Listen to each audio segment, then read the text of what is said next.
ఆంజనేయ స్వామిగా అవతారమెత్తిన కథని దృశ్య రూపంలో తిలకిద్దాం రండి. ప్రసన్నాంజనేయం ప్రభాదిత్యకాయం ప్రకీర్తిప్రదాయం భజే బాలగాత్రం భజే పవిత్రం భజే పుణ్యమిత్రం భజే పుత్రరూపం భజే అది రామాయణ మహాయుద్ధం భీకరంగా సాగుతున్న తరుణం. శ్రీరామచంద్రుని సారథ్యంలో వానర సైన్యంతో విజృంభిస్తూ లక్ష్మణ స్వామి తనతో పోరాటం చేస్తున్న రావణుడి కుమారుడు ఇంద్రజిత్ తలని బాణంతో ఒక్క వేటుతో వేరు చేశాడు. ఇంద్రజిత్ మరణం విన్న రావణుడు ఆవేశంతో ఊగిపోయాడు. ప్రతీకారం కోసం పాతాళ లోకాధిపతి తన సోదరుడు అయినటువంటి మహిరావణుడి సహకారం కోరాడు.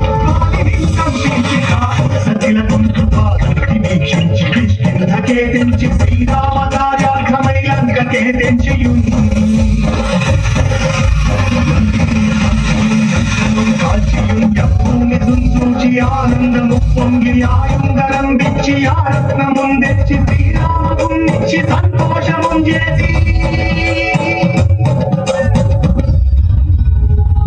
తన ప్రభువులను కాపాడుకోవడానికి వాయువేగంతో పాతాళ లోకానికి చేరుకున్న ఆంజనేయ స్వామికి సగం మొసలి సగం వానర రూపంలో ఉన్న వింత జీవి ముఖద్వారం వద్ద కాపలా కాస్తూ కనిపిస్తుంది.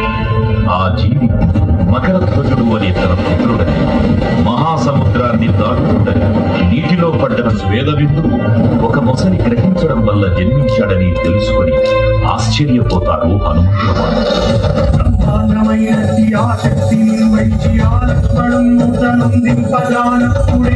సంజీవిని తెచ్చి సౌమిత్రికి ప్రాణం రక్షింపగా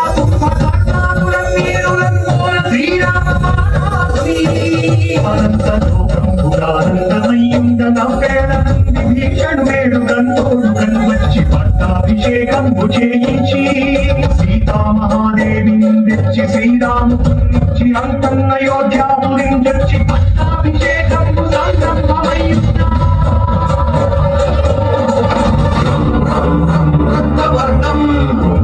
దినకర వదనం తీక్ష్ణం శ్రాతరాళం రం రం రం రమ్యతేజం గిరిచలనకరం కీర్తి పంచాదివక్త్రం రం రం రం రాజయోగం సకల శుభనిధిం సర్వవేగాళ వేద్యం రం రం రం రాక్షసాంతం సకల దిశయశం రామదూతం నమామి ఖం ఖం ఖం ఖడ్గహస్తం విషుధరవర్ణం వేద